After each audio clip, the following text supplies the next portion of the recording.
Chapter 1, Earth 1. Prologue. Survive.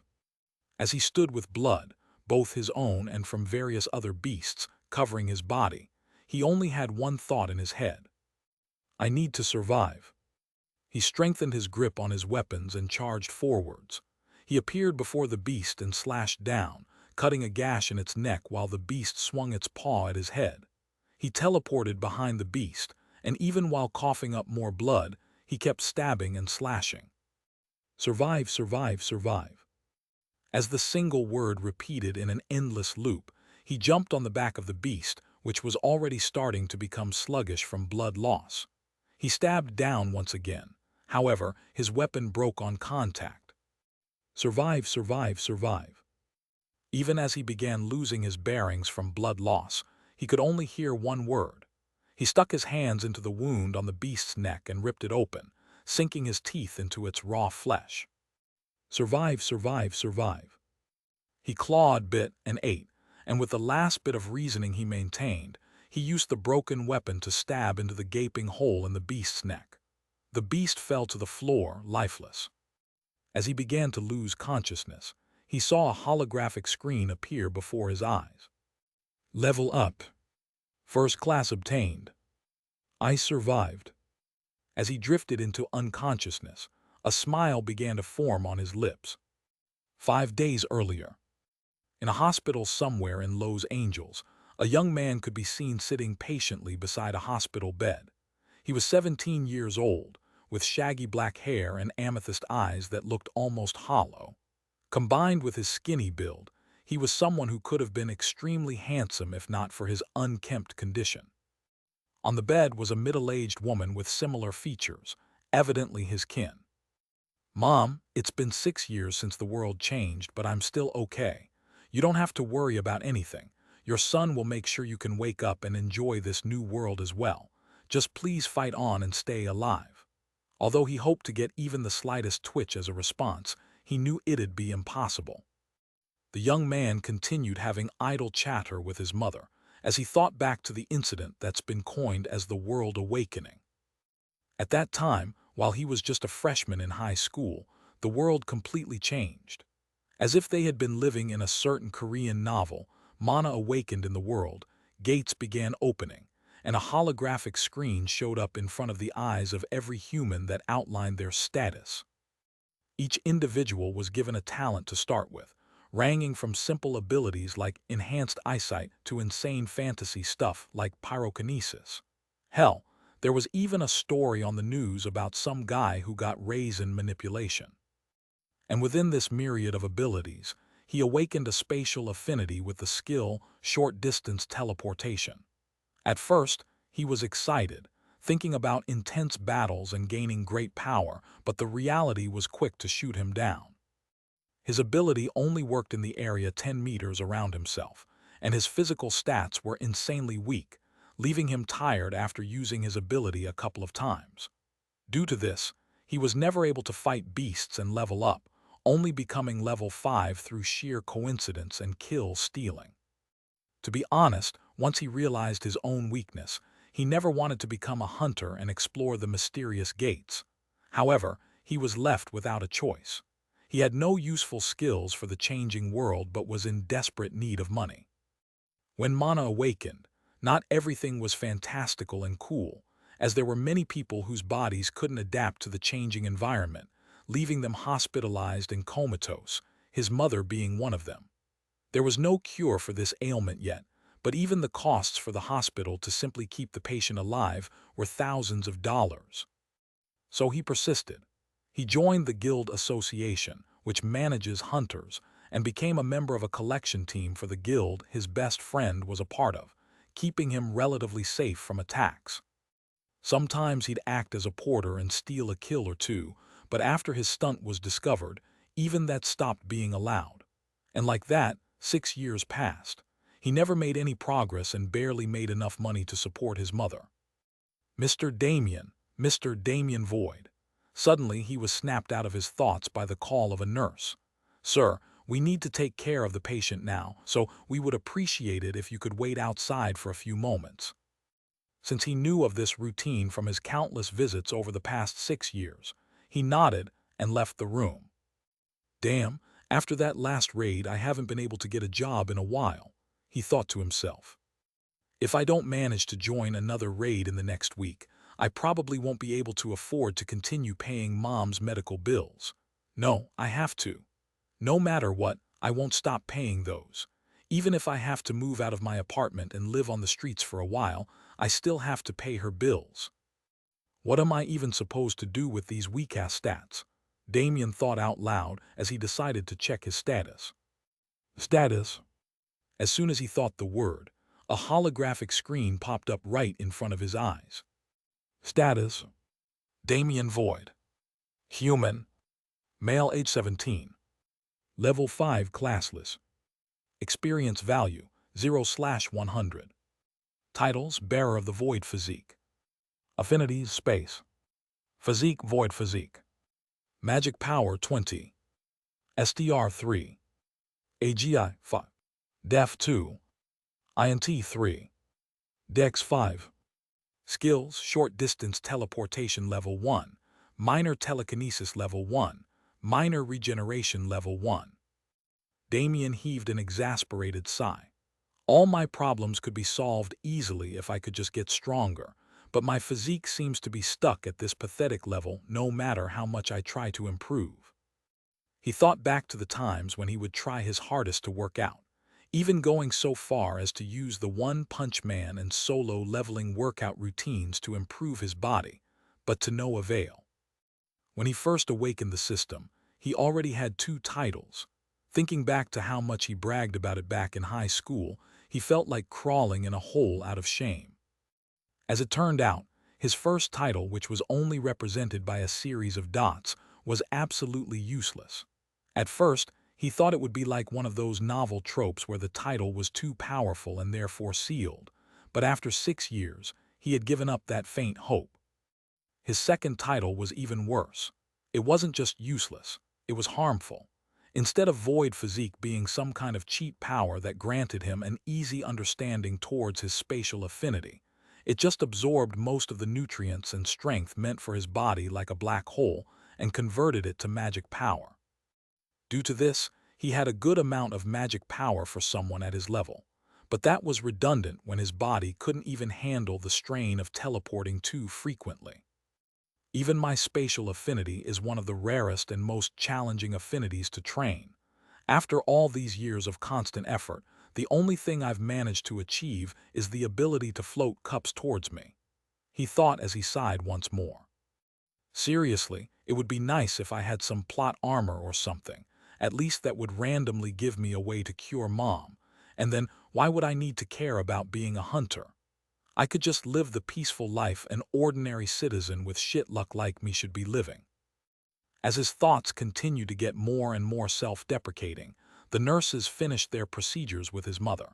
He went back into the room to bid her farewell before leaving. Don't worry about this useless son of yours, Mother. All you need to do is keep living. I'm sorry I couldn't do more for you, and I'm sorry your son is so thin that he probably won't be able to get a girlfriend before you wake up. He chuckled slightly at his own joke as he continued. I'll be leaving now. I promise I'll bring you more stories of the gates and the crazy stuff that's happening in the world next time I come. I heard that even that guy with the raisin manipulation has become famous. One day, this son of yours will stand at the top of the world and make sure you can live any life you desire. After leaving those words, he left the hospital. On his way out the door, however, he was abruptly tackled to the floor. Damien. Chapter 2, Earth 2. Damien. Feeling the 2 soft mounds glued to his chest, Damien looked up and saw a beautiful girl around 17 years old. She had dark blue hair, matching eyes, and a body that had been refined over the years for combat. This was his closest friend, Alina Pierce.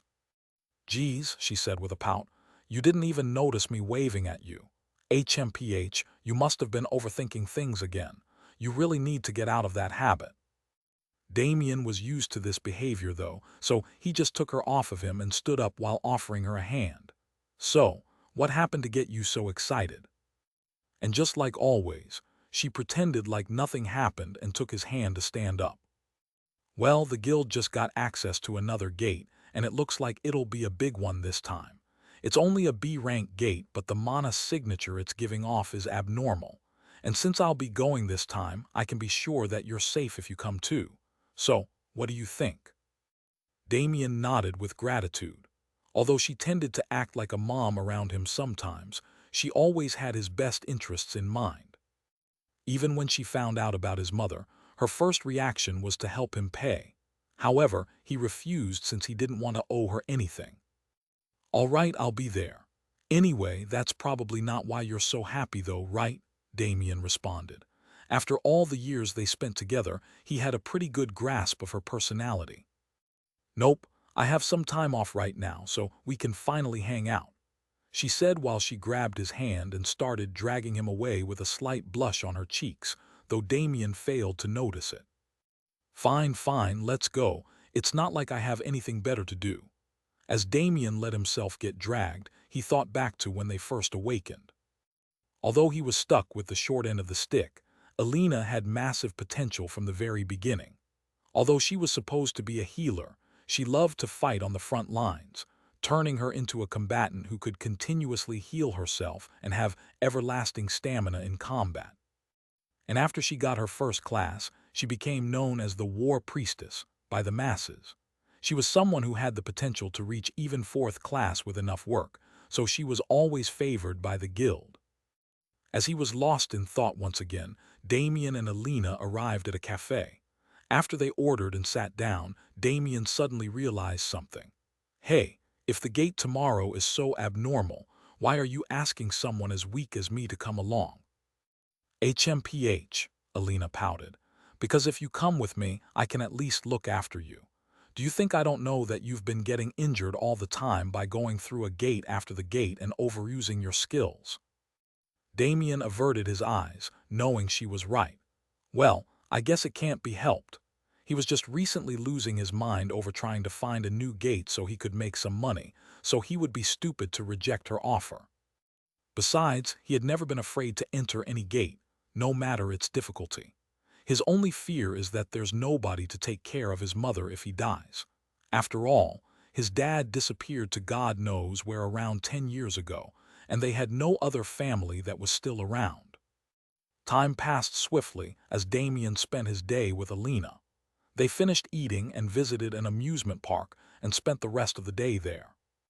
Sometimes he wonders if these types of days that they have every so often can be considered as dates, but he quickly shook off the thought. He had to take care of his mother and make sure his life was still livable first and foremost. Besides, with her potential, she'd become a huge figure in the near future. He can't let himself be a burden to her for much longer. Walking back from the amusement park, Damien looked at Alina, who was jogging ahead of him and giggling like a child. He found this kind of scene refreshing since she only acted like this around him. When she's around her guildmates, she's always cold and has a fierce aura surrounding her, making her generally unapproachable. That's why he enjoys spending time like this, thinking that maybe she needs days where she can act like an ordinary girl instead of the guild's most promising fighter. Watching her, he thought back to their days in high school once again. He was naturally an outgoing person, but he was never able to make any friends. Even with his looks that should have made him popular, he had no luck. He was even bullied at one point in time by one of the other guys in the class. Perhaps it was jealousy or maybe it was something else. Damien didn't know. What he did know was that meeting Alina was salvation for him. His dreary school life instantly brightened up as she became akin to a sun in his dark world. He really didn't know how to repay the gratitude he felt towards her. After saying goodbye to Alina, Damien headed back to his apartment and started preparing for the raid tomorrow. The following day, Damien grabbed his supplies and headed to the meeting spot in front of the gate. It was relatively early, but since he's weak, he decided it'd be better than risking being late. The world was slowly transforming into one where strength is king, and the law could no longer fully contain certain people. As he rode the bus, Damien felt his chest constricting as an ominous feeling rose within him. Although he had read enough novels to know that this kind of feeling isn't something to be ignored, he had no choice but to continue forward. After all, he's too weak to do anything about it even if things go wrong, and his most prided expertise is in fleeing. All he can do is hope that he's just imagining things and trust those on the front line. When Damien stepped off the bus, he was greeted by Alina, who seemed to have been waiting for him. I knew you'd show up early, so I came and waited. How is it? Surprised, she said while jumping up and down. Damien smiled lightly and made idle chatter with her as they walked to the gate. Upon arriving, Damien noticed Alina's behavior revert to coldness, though she still held some warmth when she spoke to him. As he knew this was just her personality with the guild, he just sighed lightly and headed over to where the collection team was. "Yo, Damien, looks like you're here again, huh? Guess we'll be having an easy time in today's gate," called a burly middle-aged man. That skinny kid, why are you acting like that?" his buddy questioned. "Haha, Pete, you haven't been on a raid with him before. That's why you don't know. Although he has one of the weakest bodies I've ever seen in a hunter, his collection speed is great." "Ha, Dave, if it's as you say, I guess we can just sit back and let the kid do all the work today." Damien just smiled and waved as he continued walking. Even if those stronger people and frontliners tended to look down on him and berate him for his weakness, those who were in his crew in the collection squad always held him in high regard. After all, his short-distance teleportation and minor telekinesis are both skills that excel in side jobs like this one. Those guys get to finish much faster when Damien is around and get to laze around for the rest of their shifts.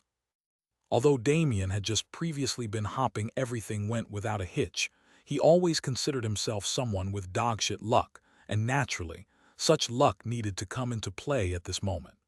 While he was preparing his equipment, an arrogant voice sounded from behind him. "You there, dirty kid, I need a porter, and you're coming with me to do it." Chapter 3, Earth 3. When Damien turned around, he saw a relatively handsome man in his late 20s with blonde hair and green eyes standing there haughtily. "No, I'm good, find someone else to do it for you." Though he responded casually, he inwardly prayed that he wasn't dealing with an arrogant young master of some corporation. Sadly, his prayers weren't unanswered. "HMPH, who do you think you are talking to me like that? I am Jin Horton, heir to the Horton conglomerate. If I say you do something, you do it," the arrogant man said. Damien sighed. The Horton conglomerate was one of the world's leading tech companies even after the influx of mana. They had more than enough power to ruin his life and the lives of those around him without any repercussions. As he sighed again, Damien followed the man. "I wonder what other fun my dogshit luck will bring me today." When Damien arrived at the area where the front liners were gathered with Jin, he received looks of disdain from almost everyone, which he promptly ignored. Turning to look at Alina, who was barely hiding her surprise, he could only flash a helpless smile. "Listen up, people," Jin yelled. "I'm Jin Horton, and I'll be leading the expedition today." He paused, seemingly enjoying the shock on everyone's faces when they realized his background. This gate was officially listed as a B-rank gate, but the boss will likely be a first-class beast. We need to proceed with utmost caution so we can close the gate successfully. As he spoke, Jin snuck several glances at Alina, trying to impress her. However, she remained as stoic as usual.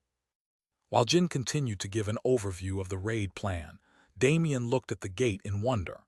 It was like a swirling vortex of deep blue attribute-less mana that maintained its shape by assimilating the mana in its immediate surroundings. Gates usually sustain themselves like this. However, after all the mana in a radius of 50 meters from the gate is absorbed, it can no longer sustain itself and collapses. This collapse is usually just an implosion of mana that decimates the area around it, but in some cases, it can lead to a dungeon break, where beasts use the moment the gate destabilizes to breach the barrier and arrive on Earth. These incidents, although rare, have led to many cities being decimated in the past. Therefore, the Guild Association made a rule where no gate is allowed to remain untouched for longer than 1 week. When Damien looked at this gate, he felt an undeniable attraction to its function. Slowly but surely, he got stuck in a trance staring at it. Although it's never expressly mentioned, these gates also make use of the spatial attribute to function. The suction force of the gate resembles my void body in some ways, by absorbing everything that's usually meant for different situations and repurposing it all to sustain itself. Damien realized. If my void body works on the same principle, what would happen if I consumed more energy than the limit? Is that the way for me to strengthen myself? If so, how? He was abruptly woken up when he felt a powerful force kick him to the ground. Hey, worthless little shit, if you aren't going to listen to me, then what's the point of even having you here? Damien looked at Jin with hateful eyes but said nothing, swearing that one day he'll get strong enough to repay his grievances. As it turns out, Jin wasn't even saying anything meaningful. The only reason he even bothered to hit Damien was to maintain his superiority complex. Damien looked at the gate one more time before acting like he was paying attention to Jin's speech. However, he was still stuck thinking about his void body. A method to strengthen myself. Even if it's only in theory, it's still the first step forward I've taken in years. The question is, where am I going to find an energy source large enough to test my theory? He continued to ponder on this concept while letting Jin's words go in one ear and out the other until he finally finished his speech. Once everyone separated to prepare, Alina walked up to him. Hey, are you okay? That asshole is only leading this raid because of his background. If it wasn't for that, I swear I would've. Since it seemed like Alina would go on a rampage soon, Damien smiled lightly and patted her head. I'm okay, don't worry. If it wasn't for his family background, he wouldn't be shit, so why should I worry about him instead of thinking about how I can improve myself? Alina blushed but didn't stop him. Well, whatever. If that's what you think, then I'm fine too. Even as she tried to play it off, she put her hand on Damien's chest and began to heal him. Seeing this, Damien chuckled. Well, if you're done worrying about me, how about you go get yourself prepared for the raid? It would look bad if our friendly neighborhood war priestess was fumbling around, right? Alina's blush deepened at his tease, but since his words were partially correct, she scurried away to get ready. Damien watched her for a while before turning back to the gate, his expression becoming serious. That ominous feeling only got stronger once I got closer to the gate. Well, no matter. If it comes to the point where I need to flee, I'm confident I can get out only. Damien looked towards Alina again. Even if I need to sustain some internal bleeding, I have to make sure she makes it out too. He'd mentioned before that she was his best friend, but it was more accurate to say she was his only friend. After that fateful day of awakening, when everybody got their powers, even social hierarchy went through a change. While those with useless powers were shunned to one group, those with stronger abilities gathered together. However, Damien could be said to be somewhere in the middle. He was ostracized by both sides, and the only one who had stuck with him was Alina. Thinking back, he couldn't help but feel grateful to her once again. Gathering his thoughts, he stood up and joined the attack squad. Deep within his eyes, an intense determination began burning, to keep himself safe and to keep Alina safe, no matter the situation and no matter the consequences. As his resolve grew firm, the space around his body started to distort. Whatever happened in this dungeon would be a new beginning for him. Whether it was a good or bad one, only time would tell. Chapter 4, Stranded 1. Expansive. The scenery inside the dungeon could best be described this way. When Damien entered the gate, all he could see was a huge cave system that spanned the distance of several miles, its end at a point he couldn't even see. All right, folks, we should only be seeing first-class beasts that are at most level 20 around this floor, so be prepared to take them out. Even if they're weak, we still have to stay vigilant in case something unexpected happens. Once Jin gave the order, the team began moving, with Damien following at a slight distance behind them. As time passed, the raid continued without a hitch. With beasts being at the maximum of level 20, The attack squad, which is comprised of many first classes whose levels average around 30, weren't having any issues, especially with Alina present. Whenever they met a beast that seemed like they would need to team up to kill, she would charge forward with her sword and start slashing in a seemingly reckless manner. After all, no matter how refined her fighting style was, its base principle was her ability to constantly heal herself and replenish stamina. With this, no beast near or even slightly above her level was her match. However, even with this assurance, the team continued forward vigilantly. The most dangerous aspect of weaker dungeons like this one wasn't always the beasts. Around 2 years after the World Awakening, when humanity was finally beginning to completely adapt to mana and the changes it brought, they discovered something that changed their entire viewpoint of its capabilities. When an advance party from a nameless guild was exploring one of their dungeons, they came across other humanoid species. Naturally, they attempted communication before wantonly attacking and accidentally discovered that they were no longer speaking any languages that existed on Earth. As it turns out, the introduction of mana and the system that follows it grants all beings under its influence with a shared language. As the inhabitants of Earth use English as their universal language, this new language wasn't introduced until they came into contact with other intelligent species. When the members of this guild began speaking to the humanoid individuals, they learned that the dungeon they were in was actually connected to another world called Lahar. As other guilds also began meeting intelligent races in dungeons, they learned of the existence of countless other worlds.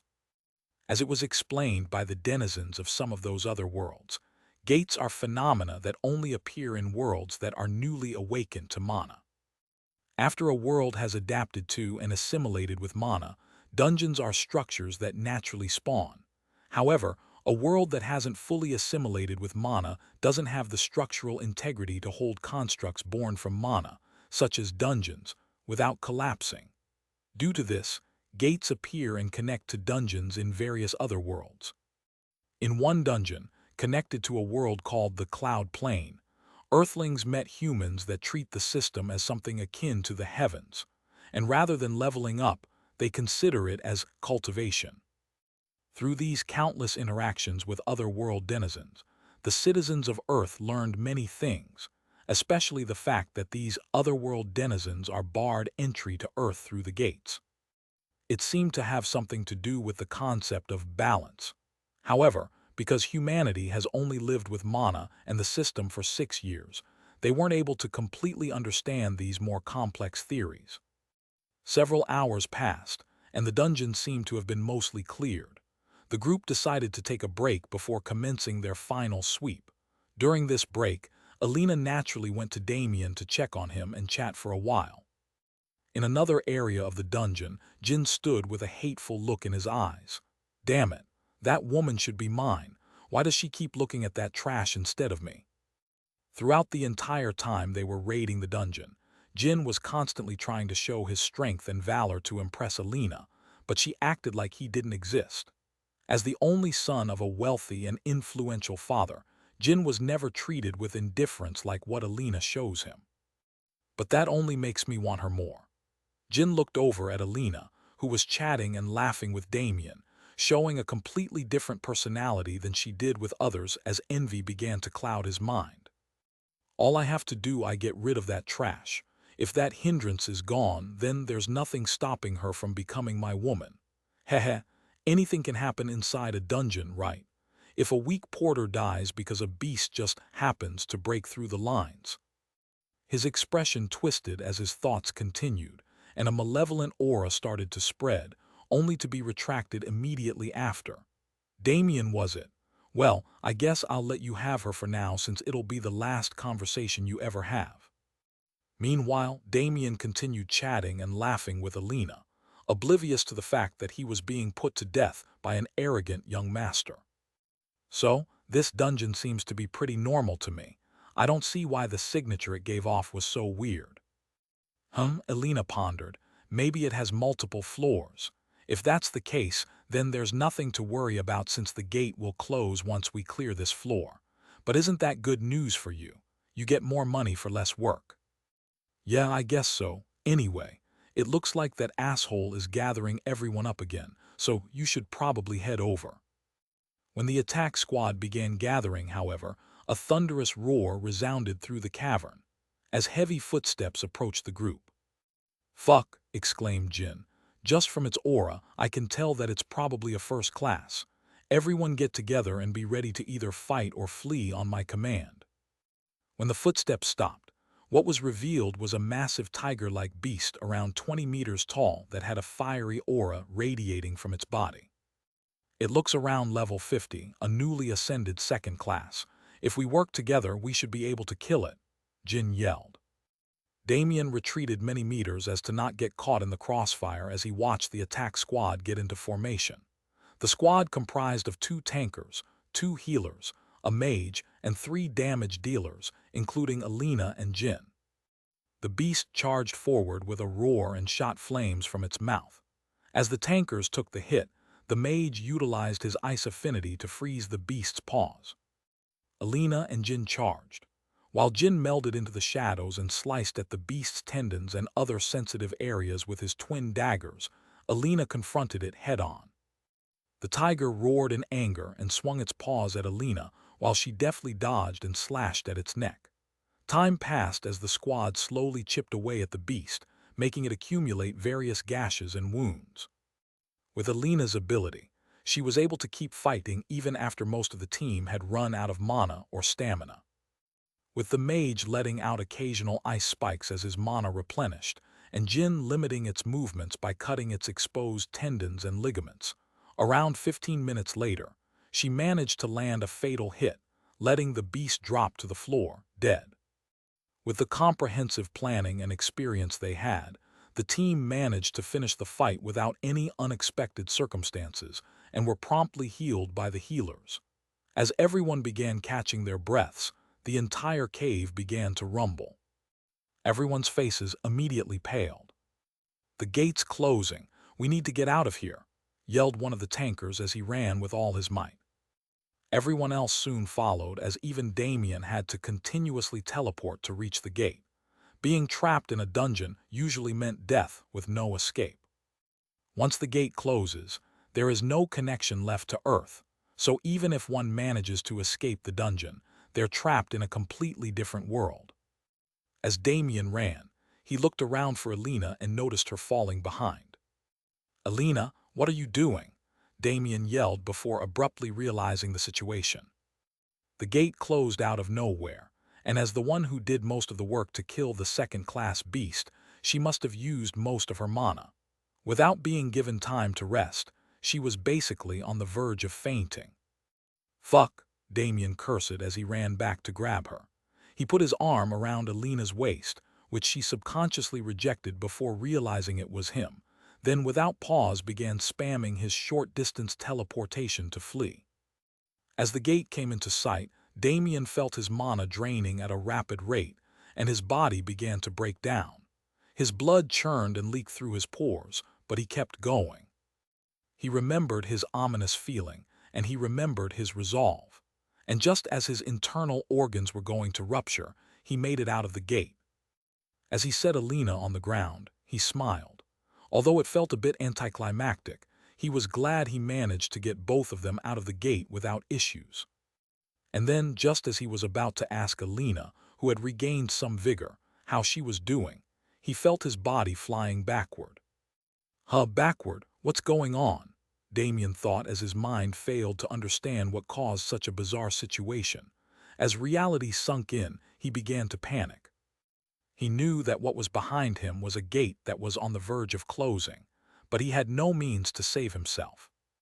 His mana was overdrawn, his body was at its limit, and his consciousness was already weak.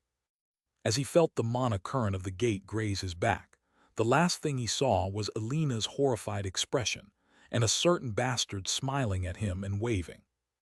And then everything went dark. Chapter 6, Survive 1. One day passed since then, and Damien could be seen crouching behind a rock with his short swords out. At the moment he was stalking his prey, which was a bunny. Even Damien thought it was extremely lame for him to hunt bunnies, but when he carelessly attempted to kill the first one, his only reward was a deep gash on his leg that still hadn't healed. Because of that, Damien started calling this species demon bunnies, and began using hit-and-run tactics using his teleportation to kill them while they were off guard. Now, and just like every time he hunted for the past day, he waited for his opportunity and teleported directly behind the bunny, stabbing his short swords down before he even teleported, instantly killing it. Another discovery he made was that his teleportation ability carried his momentum. Although he had no idea how that worked scientifically, old laws of science didn't apply to the new reality. Still, he did his best to use the old science he learned to justify his power. It was human instinct to try and define the unknown in terms one already has knowledge of. Using his bunny killing method, he had already gained a level, but killing the same beast too many times significantly decreases the amount of experience earned, so he would have to move on to bigger prey soon. Grabbing the fresh bunny carcass, Damien went back to the cave he had found and set up residence in yesterday. He threw the body into the pile of other bodies and sat down.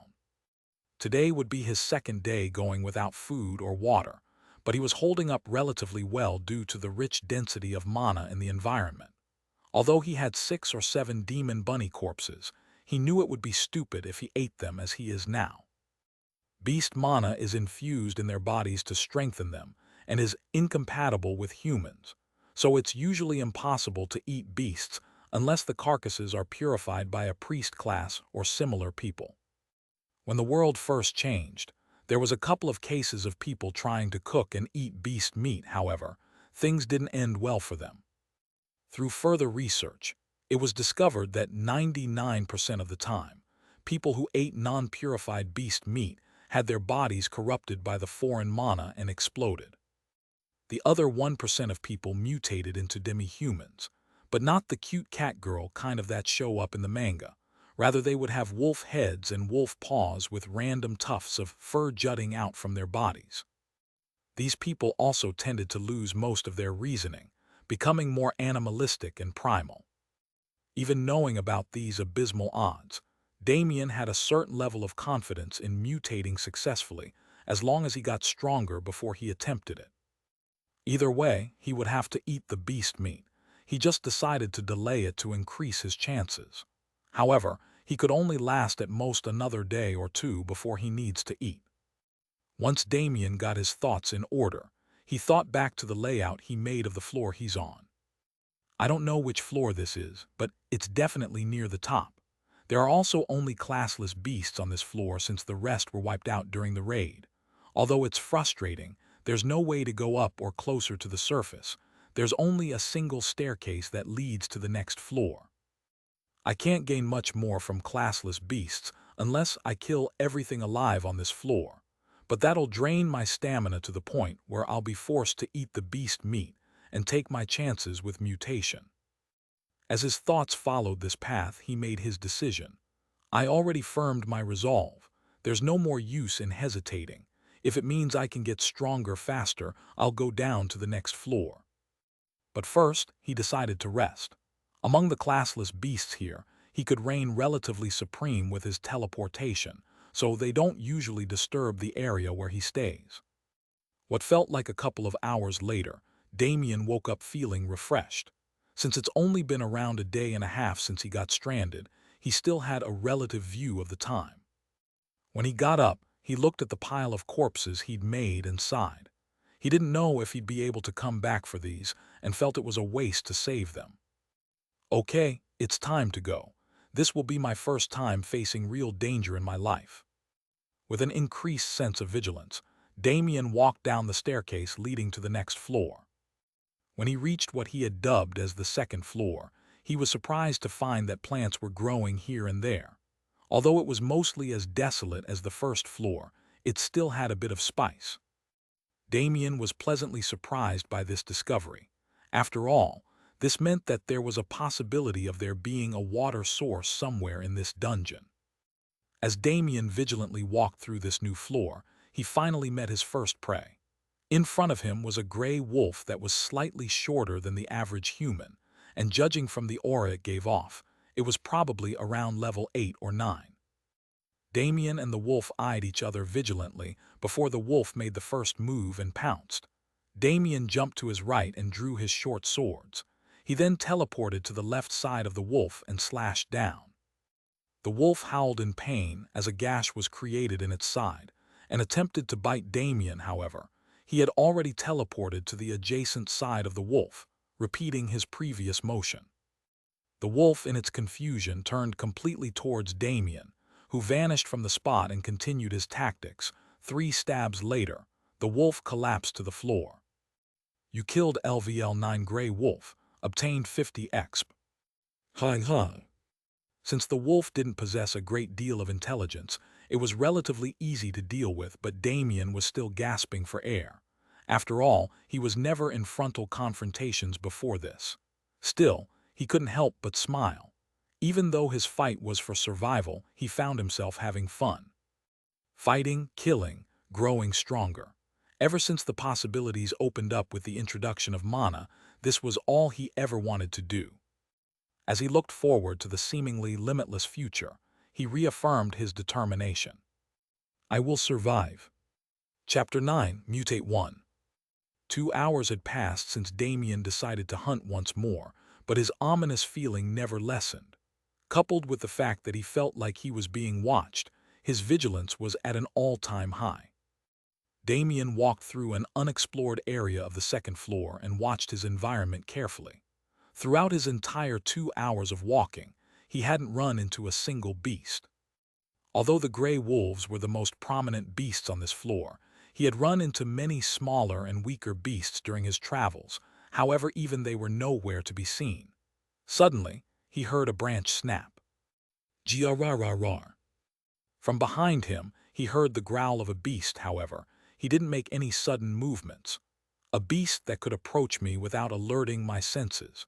No matter how strong this beast is, it's definitely on a completely different level than the wolves I've been fighting.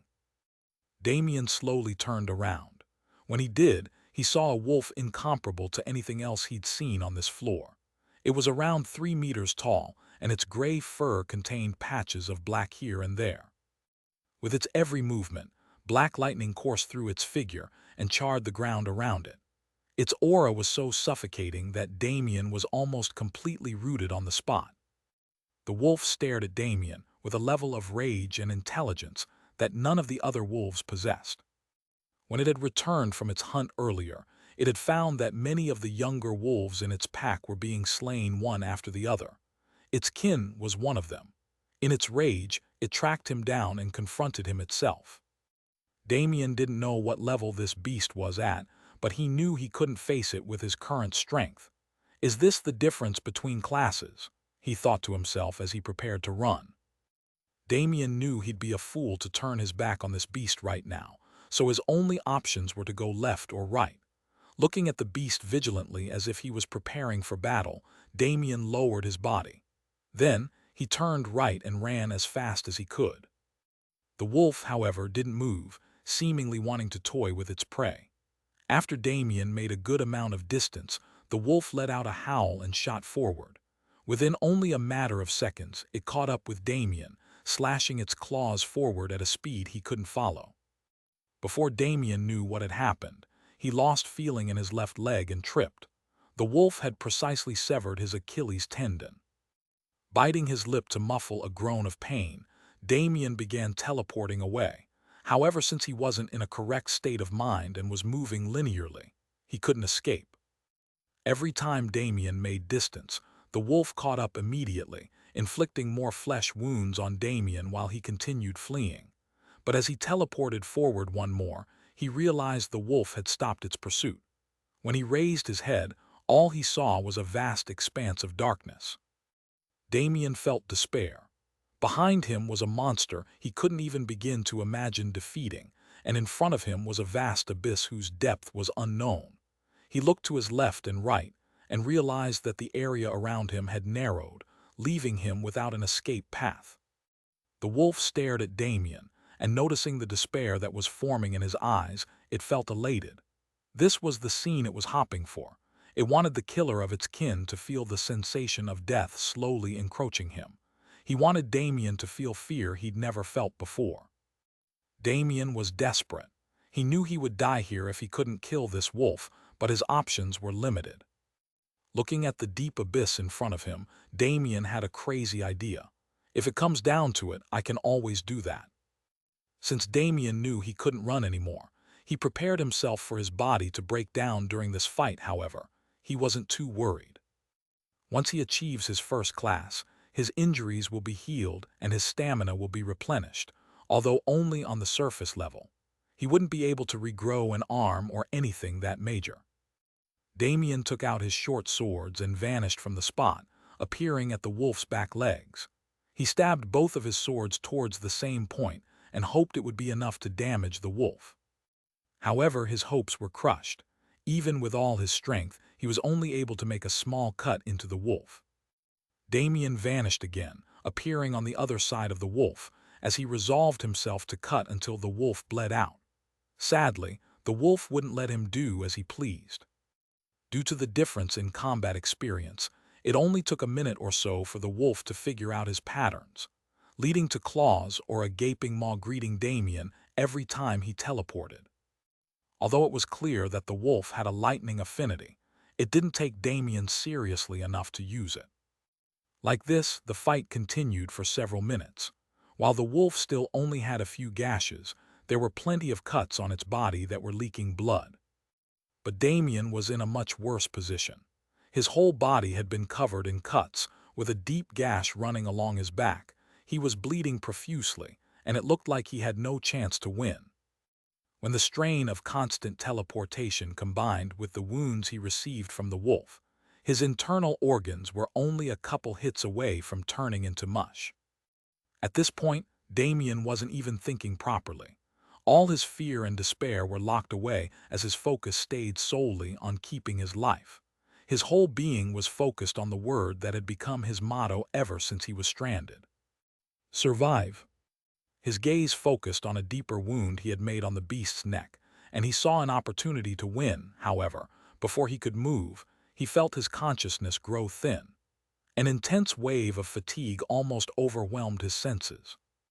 With his body in such a terrible condition, the fatigue he'd accumulated finally crashed down on him. He felt his weakness clearly, and he sensed death approaching. No, no, no, no. He couldn't accept it.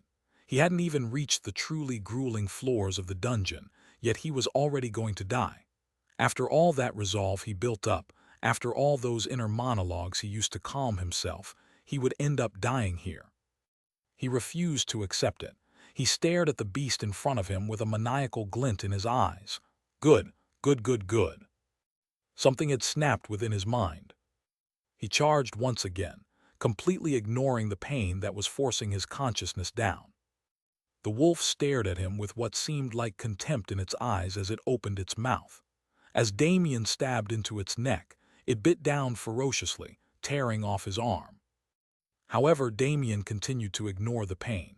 His body was in a state of shock, but he moved again with teleportation. Before the blood could even flow from his now armless nub, he was on the wolf's back, stabbing and slashing continuously with the arm he still had. Awu, the wolf howled in pain, feeling the sharp blade tearing through its flesh. Blood spurted out of the beast's wounds. Although he sacrificed his left arm, he finally made a substantial wound on the wolf. But Damien wasn't in the state of mind to celebrate this achievement. Survive. As he stood with blood, both his own and his opponent's, covering his body, he only had one thought in his head. I need to survive. He strengthened his grip on his weapon, and even while coughing up more blood that was now mixed with bits and pieces of his organs, he kept stabbing and slashing. Survive, survive, survive. As the single word repeated in an endless loop, he tore into the wolf, which was already starting to become sluggish from blood loss. He stabbed down once again, however his weapon broke on contact. Survive, survive, survive. Even as he lost all his bearings from blood loss, even as death began to embrace him, he could only hear one word. He stuck his hand into the wound on the beast's neck and ripped it open, sinking his teeth into its raw flesh. Survive, survive, survive. He clawed, bit, and ate, and with the last bit of reasoning he maintained, he used the broken weapon to stab into the gaping hole in the wolf's neck. The wolf began to fall. Its eyes were filled with unwillingness, thinking that if it just used all its power from the beginning, it wouldn't have ended up in this state, but there was no medicine for regret. However, it wouldn't go down easy. Even if it died here, it would take the human that killed its kin with it. Staring at the abyss that was only a slight distance away, the wolf jumped. Chapter 12, Kill 2. Time passed in this manner as Damien conquered 2 more floors. Paying no mind to the blood-stricken walls around him, he continued forward to the next floor. This floor, however, was different from the rest. Rather than the endless cavern he had seen up until this point, this floor was roughly the size of a city. Its walls were smooth and lit with what seemed to be primitive torches made by lighting bundles of wood on fire. In front of him wasn't dreary stone with the occasional flora, but a roughly built village. There were indents on the cave floor that seemed to indicate roads and small shacks and huts made of mud and rock placed along the road randomly. Damien's beastly instinct became vigilant. Although he would usually wantonly attack anything in sight, this abrupt change in environment had invoked the natural cautiousness he had inherited from the very first wolf he devoured. As he scanned the place with his spatial awareness, he spotted many small green creatures, the tallest ones being just above 1 meter in height. At the same time, they spotted him. When they did, they suddenly began screeching to each other, seemingly communicating.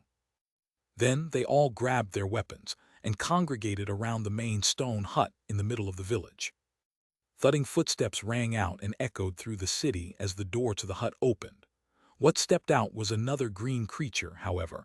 This one was around 1.7 meters tall and had a round body. Its body was covered in armor made of beast bones, and on its shoulder stood a large battle axe. Kaari. It screeched as it looked at Damien while radiating an air of superiority. Meanwhile, Damien's blood boiled.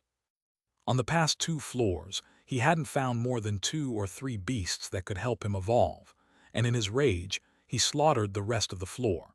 However, he could see that the humanoid creature in front of him would help him immensely. Sparing no time for thought, Damien charged. With his every movement, space distorted and mutilated the random goblins that were in his path, while Damien's sole focus was on their king. With a bestial roar, Damien stuck his claws forward, attempting to pierce the heart. However, he was immediately repelled. Confused, Damien tried once more, only to face the same problem. Kekikekek. The Goblin King let out a peal of strange laughter after seeing his confusion. Its skin had a natural property of absorbing and reflecting physical damage, and this is what had allowed him to reign over this floor to this day.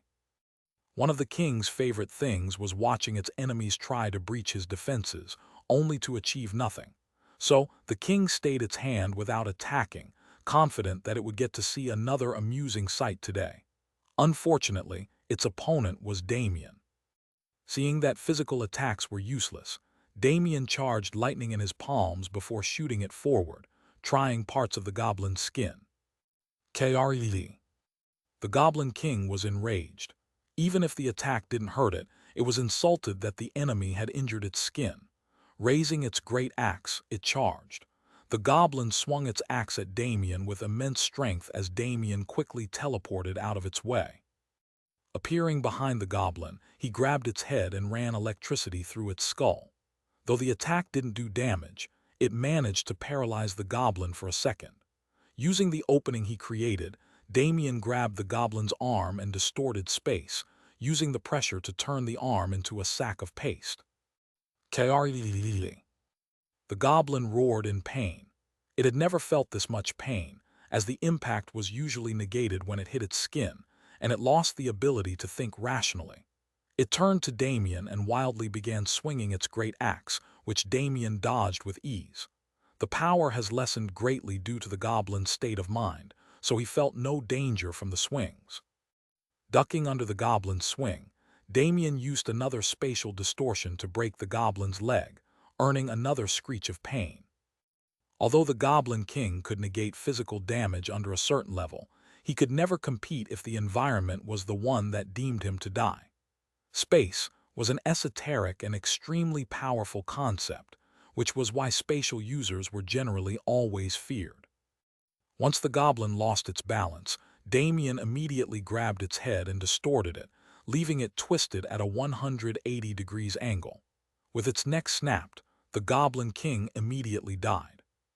When the surrounding goblins witnessed this, their eyes turned red with rage. Screeching at the top of their lungs, they charged at Damien. However, they never stood a chance. Damien simply distorted the space around him, and all those goblins died fruitlessly. His whole focus was on the corpse of the Goblin King. With greed in his eyes, he began to devour. After eating the Goblin King, Damien's body once again went through an intensive mutation like the first one. Although it wasn't nearly as bad, the pain was still immense. Up until this point, devouring beasts had only served to strengthen his body, not change its structure. But it seemed that unique traits that would help him improve would always result in these kinds of mutation. While Damien fell to the floor, his muscles, tendons, and tissue were all being pulled and compressed continuously. When they were finished, they had also gained the property of absorption and reflection that the Goblin King possessed. And just like it did with the wolf, his void physique activated and turned the remains of the Goblin King into essence to aid his mutation. As his body evolved, Damien once again fought the Goblin King in the blood world. This Goblin King, being only a manifestation of his instinct, did not possess its unique trait. With its death, Damien finally fell to the floor. I have no idea how much time has passed since I entered this mysterious space, but I can still feel a connection with my body. During the short moments of respite he had, Damien had begun thinking of his circumstances and had formulated a general idea of what happened. I went berserk. I don't know what exactly is going on, but I'm sure that all the beasts I had to kill recently were already killed once by me. But it looks like the cycle has finally ended. Whatever the immense pain I can faintly feel from the connection to my body is, it's my opportunity to regain control. The evolution process, being a complete change in the structure of his body, would naturally take time to complete. And during this time, Damien meditated to regain control. When he did, he felt the desire to kill that had formulated this blood world. I see, so this whole time I was fighting my bestial instinct. Damien was drenched in a cold sweat. If I had died here, my ego would have been erased. How scary. But that doesn't matter anymore since I've already won. Damien's eyes snapped open. I've already overpowered this instinct. Now all that's left is to force it to submit to my rational mind. As Damien thought this, he released his entire aura and distorted the space around him. This is my mind, my body. I, Damien Void, will never become something akin to a mere beast. Break for me. Damien roared with all his breath as he punched the ground with immense force. Immediately, the blood world began to crack. HMPH. I will be something even the heavens must look up to. How dare I be controlled by the instincts of a beast? As he had this thought, Damien's view turned black and the immense pain of evolution overwhelmed him. Chapter 13. Devour 1. Damien felt a rush of memories superimpose on his endless fight against the beast tide. These were naturally the records of his deeds in his berserk state. Although the pain of evolution was still present, it was nothing compared to the pain of integrating two sets of memories that took place at the same time. Damien was now aware of his rampage, but he wasn't too surprised at what had happened, since he had fought the manifestation of the bestial instinct that was controlling him. What he was more surprised about was the fact that he had seemingly just defeated a floor boss. This meant that he was on a floor that was a multiple of 10, though, with the length of his fall unknown, he didn't know which floor it was. Although I'm back in control of my body, I still feel a stronger desire to kill than I did before. Also, even from a glance, it's clear that my body has changed. Damien looked at his nails, which were more apt to be called claws now. He then retracted them with a thought. Retractable claws are pretty cool, though. I feel like Wolverine or something. Anyway, I should check the changes in my status after my rampage. Status. Status. Damien Void. Half human, half beast. Male, age 17. Level 26, spatial May. Experience value, 365/9000. Title S, Bearer of the Void Physique Evolver. Affinities, space, lightning. Physique, void physique. Magic power, 1350. STR, 180. AGI, 150. Def, 200. INT, 130. Dex, 180. Skills, teleportation level 4, telekinesis level 1, regeneration level 6, sword mastery level 3, danger sense level 6, devour level 1. Damien was satisfied with his improvements. Although it was true that he wasn't in his right state of mind, it seemed like he had improved quite a bit.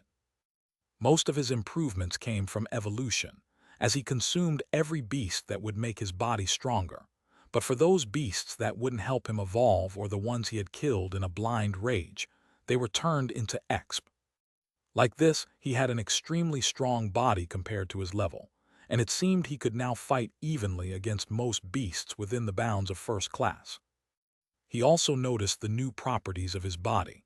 His abs were completely formed now, and his body looked like it was chiseled rather than built through exercise. His height had also grown 1.9 meters.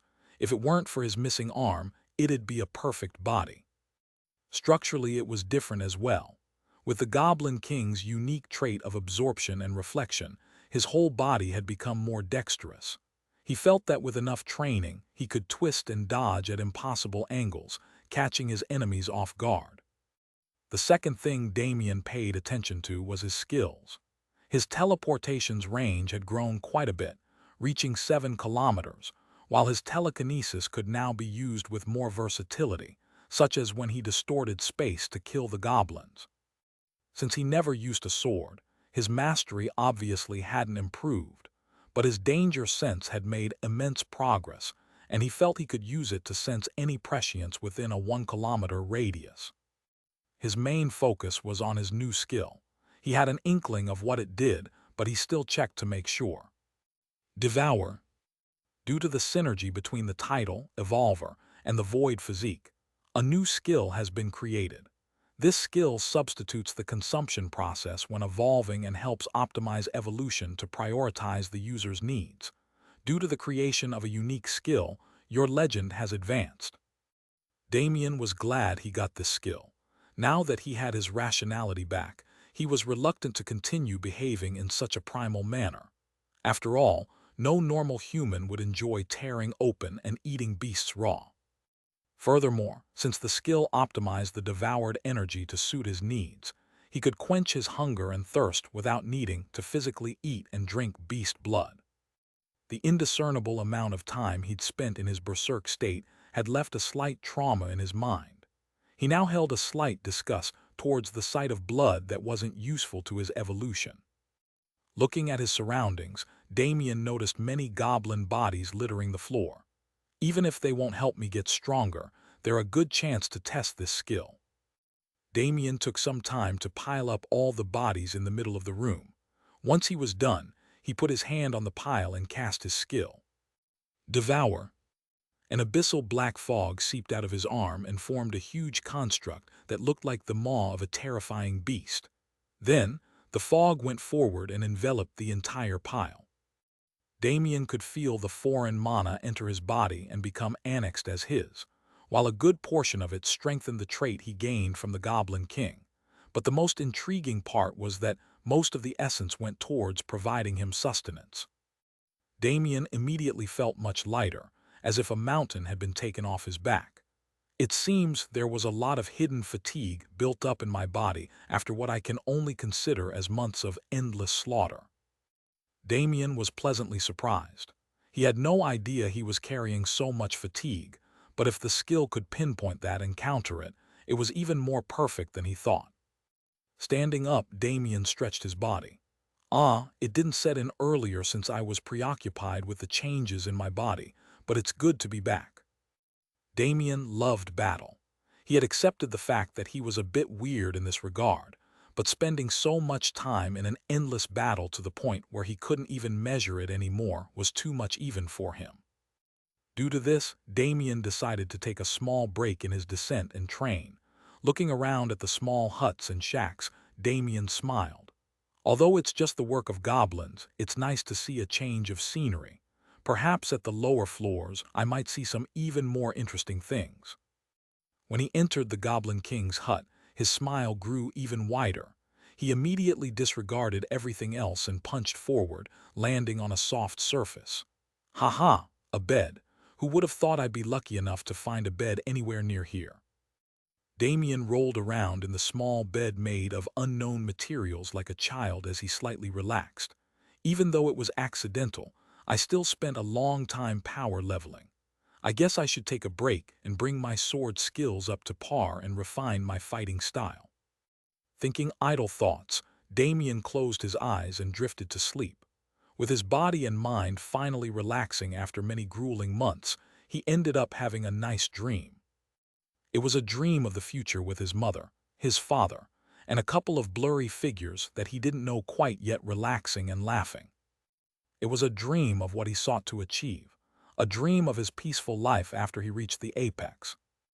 Damien woke up with a gentle smile on his face, a huge contrast to the intense fire burning in his eyes.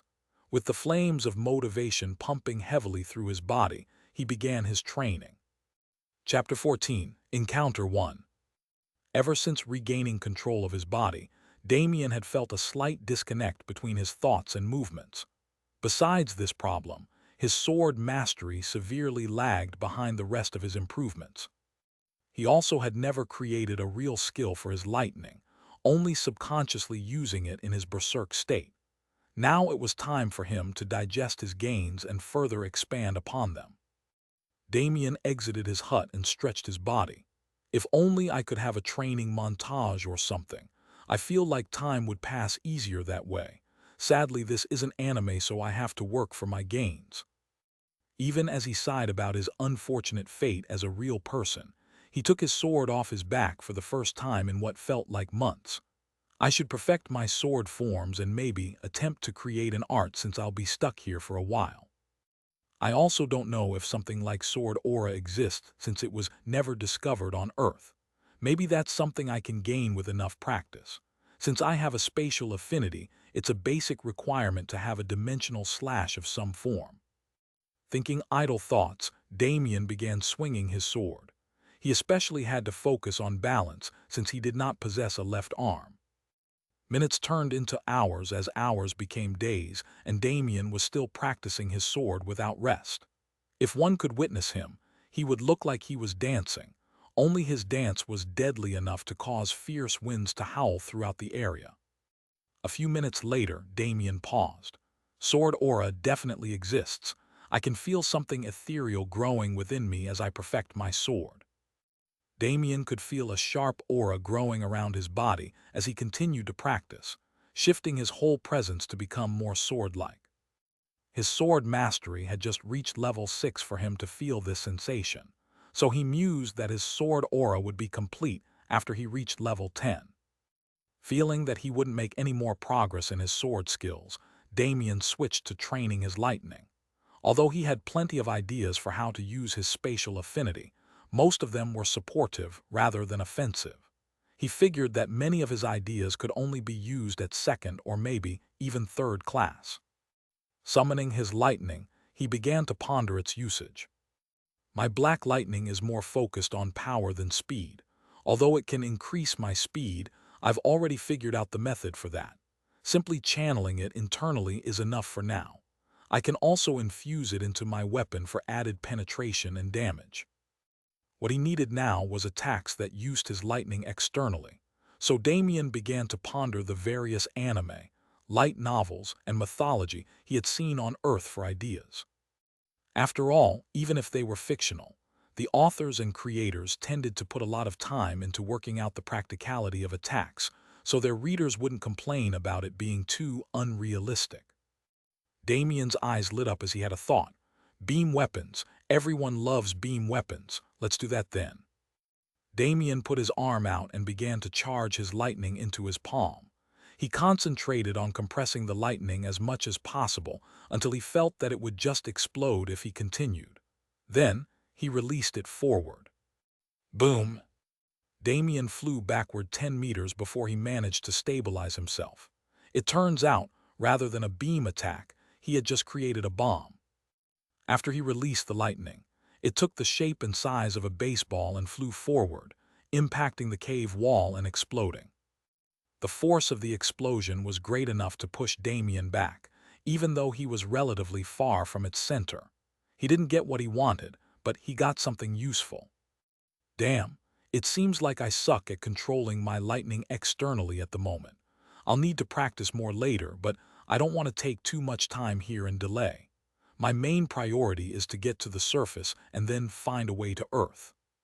Because of all intensity of his last many months' worth of fighting, he had nearly forgotten his original goal. Survival had become one of the most important things to him. Now that he had taken a breather, he once again remembered his mother that he left on Earth and the revenge he had yet to complete. Thinking about revenge, his mind began to turn red. Kill, kill, kill. The word repeated in his head over and over again until he was forced to stab himself in the leg. Blood ran down his leg from the wound he just created, and his mind slowly regained clarity. Damien smiled wryly. Although I've regained control, the bestial instinct isn't something foreign. After I mutated, it has become a part of me. If I don't control my emotions, there's a good chance I'll go berserk again. Damien sighed thinking about the future, but he was still resolved to continue. Just like I learned to control my lightning and spatial affinities, just like I learned to control my body and refine my movements, I just need to learn to control my instincts and not run rampant. Once he had completely calmed down, Damien removed his sword from his leg and allowed it to heal. It's time to continue forward. And like that, Damien descended to the next floor. Just like he did when he was berserk, Damien chased down beasts to kill so he could level up, and when he sensed that a beast could help him strengthen his body, he'd devour it. He continued this routine for the next 5 floors, however. Unlike before, he was conscious of his movements and constantly working not only to improve his level and body but his techniques. His sword mastery became level 8, his teleportation gained a level, and his telekinesis could barely even be called that anymore. As its level grew, it became more and more like spatial control than simple telekinesis, allowing him to bend space to his will and manipulate it more freely. Furthermore, Damien was no longer killing every beast on the floor to be satiated. He would only kill until he couldn't benefit anymore and then leave. Now that he was conscious, he wanted to make sure he wouldn't become more bestial than he already was. After all, he doesn't plan to surround himself with corpses forever. If he wants to properly integrate with society and return to Earth with his head held high, he needed to maintain the last bits of his humanity that he had left. Now that Damien was on the lower floors, beasts were becoming much more intelligent as their average level rose. He could no longer rest or lower his guard at any moment. The second he did, he'd be sneak attacked by various beasts who saw him as a treasure for getting stronger. He also couldn't clear floors as fast as he could during his rampage. Though it was completely up to him when he descended, he always made sure he was the strongest being on his current floor before he did so. He needed to be prepared for any eventuality. And like this, Damien continued his routine. He would kill, he would devour, and he would level up and evolve. He never slept anymore and removed his fatigue purely through the energy he gained from his devour skill. As he kept going, a gut feeling began to rise. Usually when he felt this gut feeling, it was ominous, like when he was stranded in the dungeon or when he had his near-death experience, but this time was different. This time, his gut feeling was telling him that an opportunity was waiting for him. Chapter 15, Encounter 2. Another month or so passed. Currently, Damien had cleared another 4 floors and was headed to what he assumed was the next boss room. However, he doubted he would have any trouble, considering how much preparation he took before descending. As he walked down the slope that led to the next floor, he pondered on the environment he'd been seeing as he went lower. Surprisingly, the most desolate areas of the dungeon are the higher floors. The only way for beasts to survive is to eat each other and evolve. However, the farther I come down, the more vegetation I see in the surroundings. If it's like this, then perhaps on even lower floors there are areas where monsters have formed a stable ecosystem, rather than the land of death and survival that I've grown accustomed to. On the past 9 floors he'd cleared, he saw growing amounts of various plants and grasses. There was even a single tree on the most recent floor.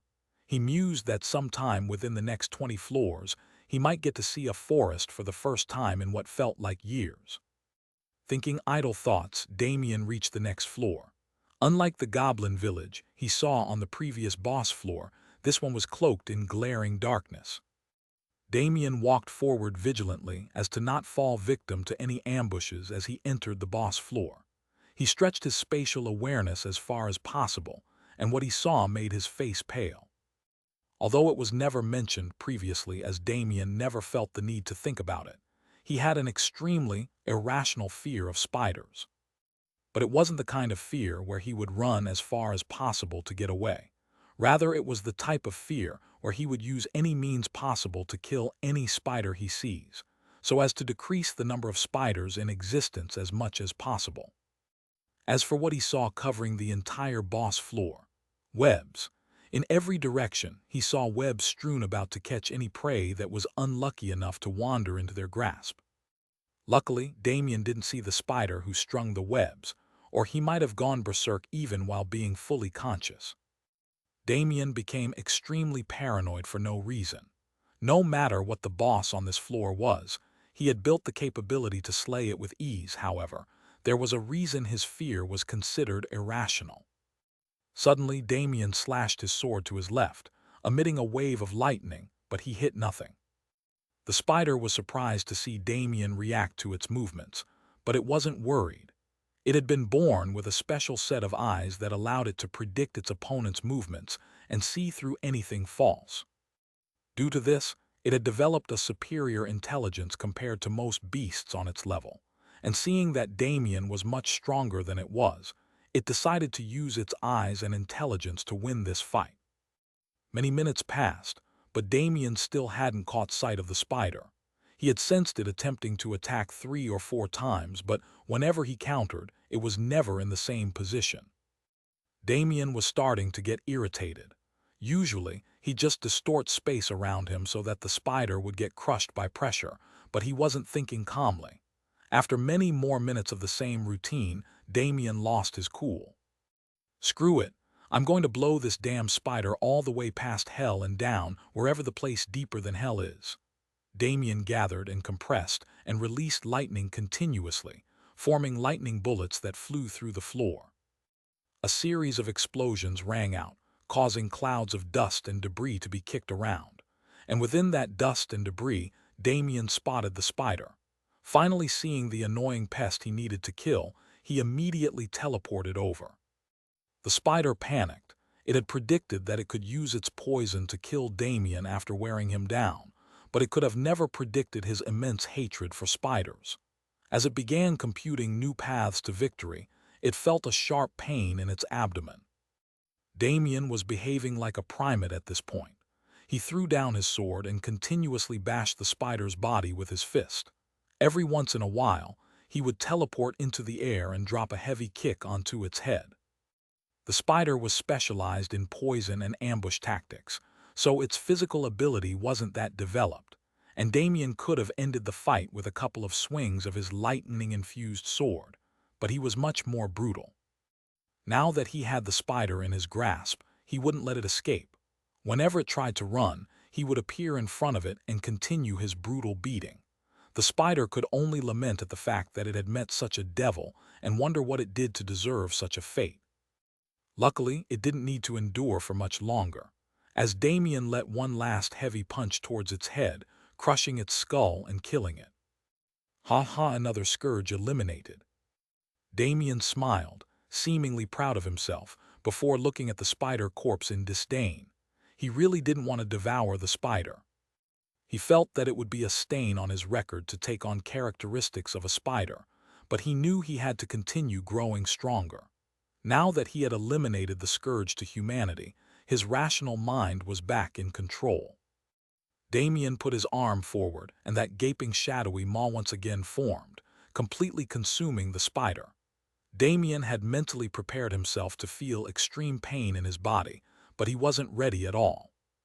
This time the evolution of his body was minimal. After all, the spider itself didn't have a strong body. Instead, Damien felt a searing pain in his eyes, as if they were being melted by intense heat and repeatedly stung by a horde of wasps at the same time.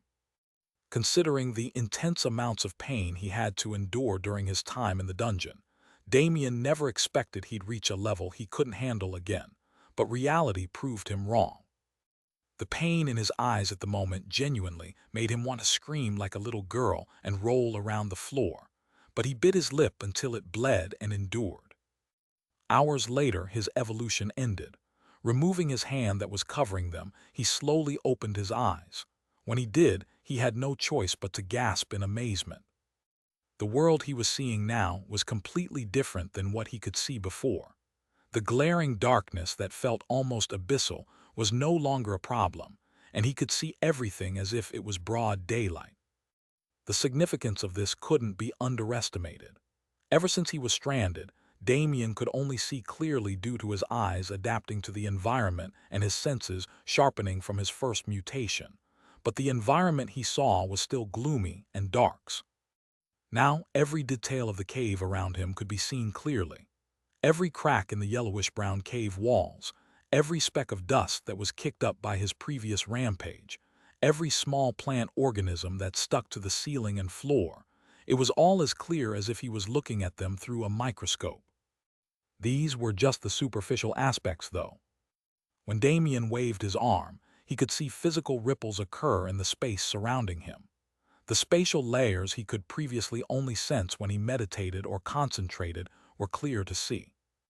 Even more surprising were the swirls of multicolored light that lingered around the environment.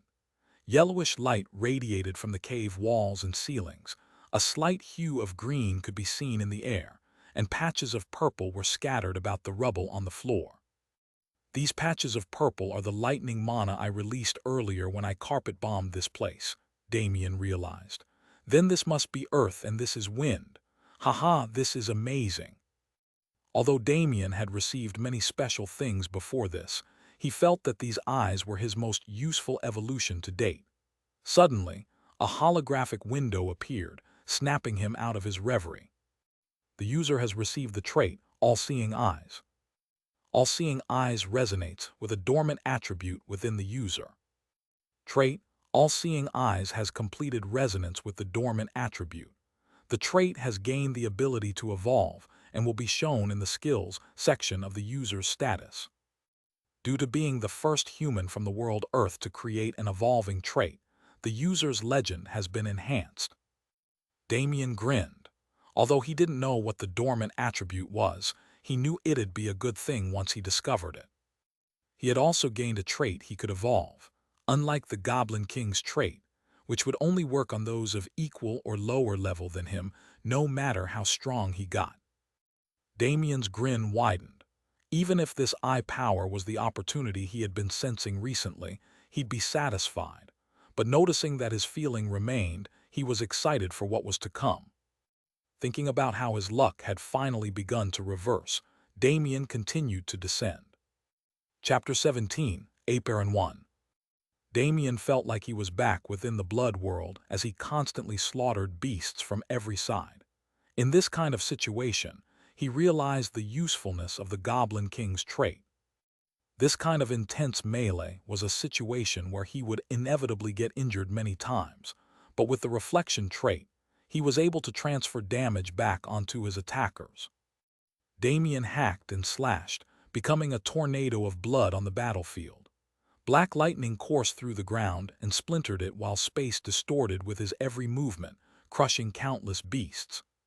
As Damien continued to kill, his eyes became bloodshot and he nearly lost control over himself again. The sight of rivers of blood and a ground littered with corpses awakened the instinct he had been suppressing all this time. Before he knew it, Damien was already at the front of the beast tide and facing that wolf he had seen. Now that he was up close, he got a better look at the beast and couldn't help but be surprised. He sensed an extremely potent bloodline in this beast that surpassed everything he had seen to date. The strange thing was that he felt no desire to consume this bloodline. However, now was not the time to be thinking idle thoughts. Even with Damien's earlier rampage, the beast tide was still raging. These beasts were acting without regard for their lives, almost as if they were fated to die if they didn't capture the wolf. Not wanting to waste any time, Damien started shooting his lightning bombs into the crowd to cause AI damage, while simultaneously using his spatial distortion and sword skills to kill any beast that came near. Hours passed like this, and Damien was still fighting. Stamina was never a problem for Damien, as he could replenish it by devouring the bodies of beasts he killed. Even so, Damien was starting to get bored with this constant tide. None of these beasts were strong enough to entertain him for long, but they were coming in such numbers that even he would be having trouble if that wolf wasn't fighting with him. Even after realizing that Damien was fighting on its side, the wolf didn't react. Just like Damien at the beginning of his fall, the wolf was only focused on survival. The fight continued, and by the end of what seemed to be an entire day of constant battle, the wolf had exhausted itself. It was prepared to die at that moment, but to its surprise, and beast that tried to get near it was mysteriously turned into a mangled corpse. This was naturally Damien's doing.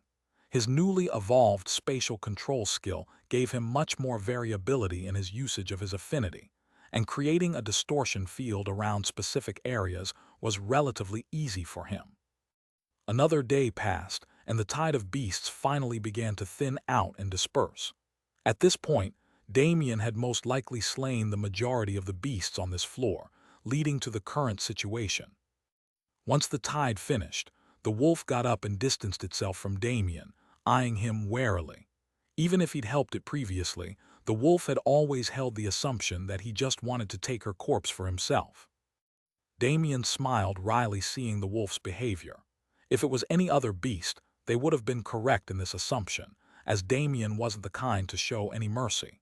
But with so many signs telling him to save this wolf, he would be an idiot to continue his usual methods. "All right, relax. I have no intention to kill you," Damien said, but the wolf only became warier. Sighing in exasperation, Damien teleported directly behind the wolf and picked it up by its scruff before it could react. "You see how easy it was for me to grab you. I told you I don't want to kill you, so just relax." The wolf gave up struggling after realizing this fact and silently stared at Damien. After a short starring contest, Damien moved to put the wolf back on the floor, only to be stopped by an ear-splitting roar. Damien raised his head in panic and saw a sight he would never forget. From the slope that led to the next boss floor came a massive beast, a beast bigger than anything he had seen so far. It was 50 meters in height and had a length that matched. It had 4 legs and was covered in inky black scales, and the most glaring feature that entered Damien's eyes was its wings, a huge pair of bat-like wings. "A dragon!" Damien exclaimed as his eyes started throbbing. This throbbing was polar opposite to the one he felt when he saw the wolf. If that one was considered as a signal for opportunity, this throbbing could only be translated to one word: run. And run he did. He hugged the wolf, who was trembling in fear, to his chest and began teleporting away like a madman. But the speed of this dragonoid creature was insane. Just like his very first fight with the Thunder Wolf, the dragon caught up to him within seconds of his teleportation. But different was the scale. Each time it caught up, it stomped its legs and caused slight earthquakes in its attempts to squash him flat. However, his mentality was much more firm than the first time he was in this situation. Damien maintained his calm and thought about how he could escape this situation. Fuck, being squashed here would be a way worse death than anything that wolf could have done to me. I need to. But his pondering came to an end when he felt an intense pull attract him in a certain direction. This wasn't a physical pull, but rather his spatial affinity reacting to something on this floor. Ignoring everything else, Damien fled in that direction, continuously changing his movement patterns to avoid the massive beast that was hot on his tail. Damien felt the source of the pull get closer and closer. But when that source entered his movement range, all he saw was the empty cavern floor. Damien wasn't fooled, though. He could feel a bulbous disruption between the spatial layers, and without further thought, he teleported into it, disappearing from the cave entirely. The dragonoid creature appeared shortly after, but was left in confusion. The prey it had been chasing had completely vanished from its detection. Even though this specific prey had continually disappeared, it had always reappeared a distance away. The beast had always been able to track its smell to follow it. This time, the trail ended here. The beast was furious. It had put in a good amount of work and forced the beasts on this floor to attack the source of the strong bloodline aura it felt, but it was all for naught. That day, an intense roar of wrath reverberated through the entire floor, scaring every beast residing there into hiding for the next week. The source of the roar, however, had gone back to the boss floor to rest and prepare until it felt the aura return. Chapter 18, Aperon 2. Meanwhile, Damien was standing in the mysterious space in a daze. He had no idea where he would end up, but what he saw before him wasn't even close to what he'd have expected. When Damien teleported into that bulbous lair, he had landed in what looked like a study. A human study. It was a long room with wooden flooring and ceiling. The walls were lined with bookshelves, and in the middle of the room stood a lined desk. With the way the room was structured, there was no way to enter or exit, making one wonder if its design was a mistake. However, Damien knew that there was no mistake. With the location of this study being between the spatial layers, the only method for entry and exit was some form of spatial power. Being vigilant about the first man-made structure he'd seen in many months, Damien spread his mana sense to check for any signs of life. Confirming that he was alone, Damien moved to sit down, only to realize there was a chair in this room he could use. Sitting in a chair was such a novel experience that one would never truly put much thought into it. But for Damien, whose closest interaction with infrastructure in a very long time was a bed made by goblins, this experience was heavenly. The soft sensation on his body, the support he felt on his back, the ability to recline to a position that was most comfortable for him, Damien reveled in this feeling. Ah, this is the kind of thing I miss. Now if only there was a TV or something, this would be perfect. Damien smiled as he pet the large fluffy object in his arm. Wait, only then did Damien remember that he wasn't alone. He was so caught up in escaping that he had completely forgotten about the human-sized wolf he was carrying in his arm. Looking down at the wolf, Damien noticed that it was fast asleep, seemingly having passed out due to either fear or the strain of continual teleportation. Once again, Damien recalled something important.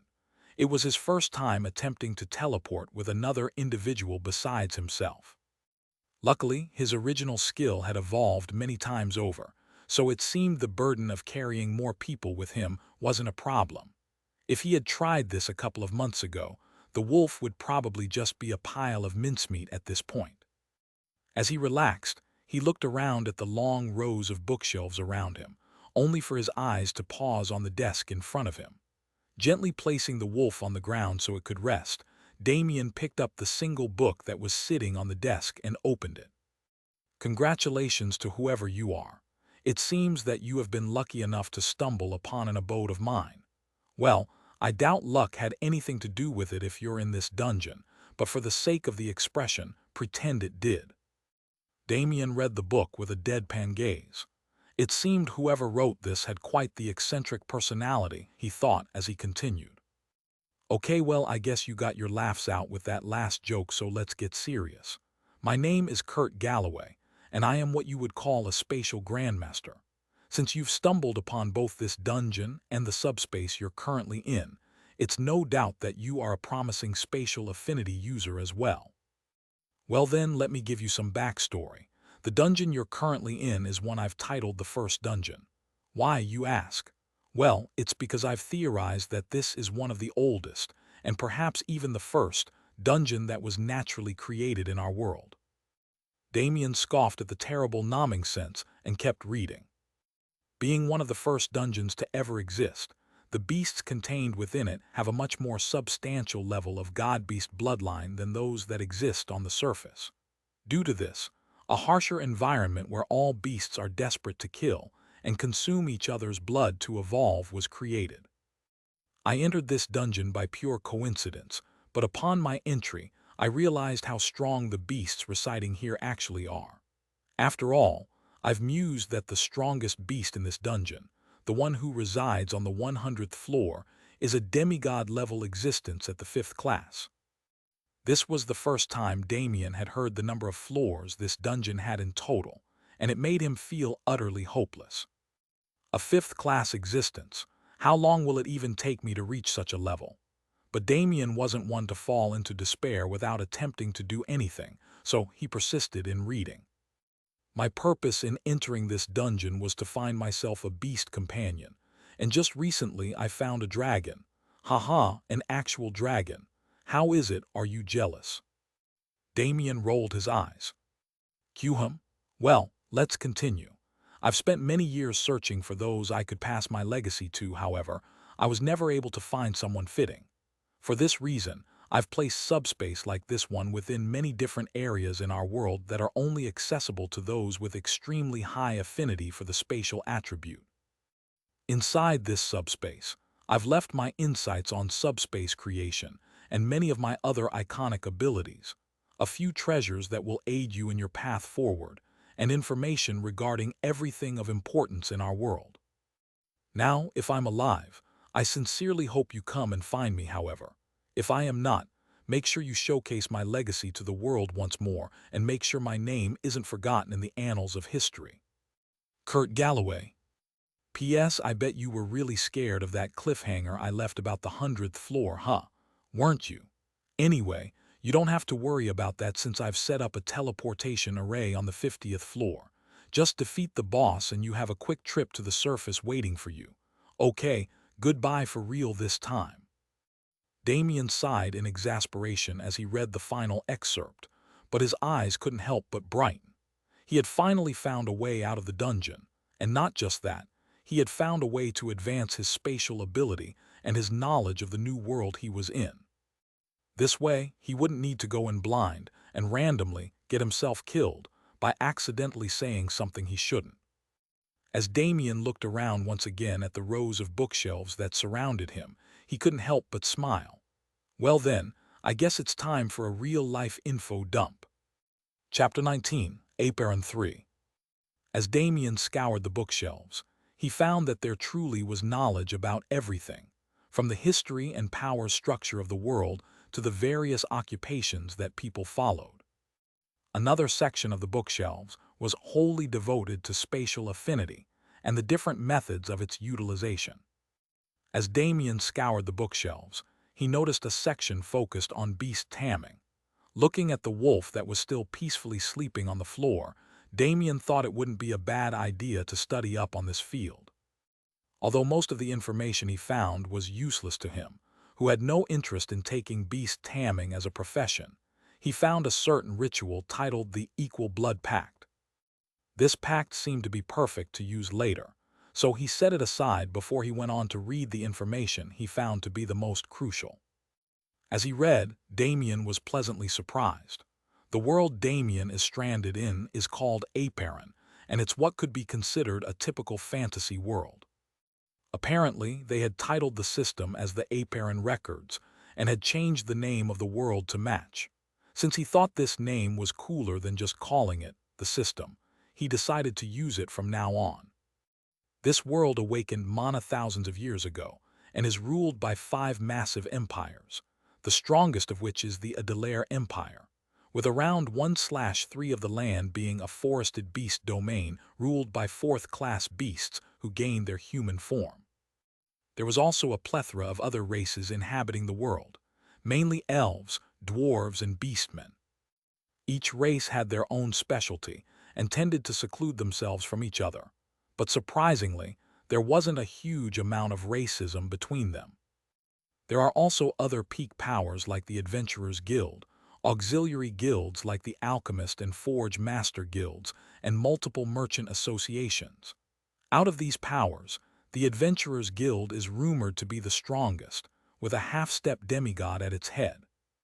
As mentioned before, this world has several fourth-class beings, and they are considered the top tier of the world.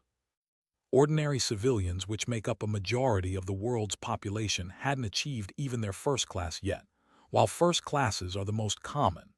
Second-class individuals are usually considered around A and the lowest tier of S-rank adventurers, and third-class accounts for the S and SS rank. There currently aren't any fifth-class beings alive on the planet, but it's been said that there were one or two of them who resided here in the past. Fifth class is considered as the demigod level, and the method of advancement to god level is only known by them.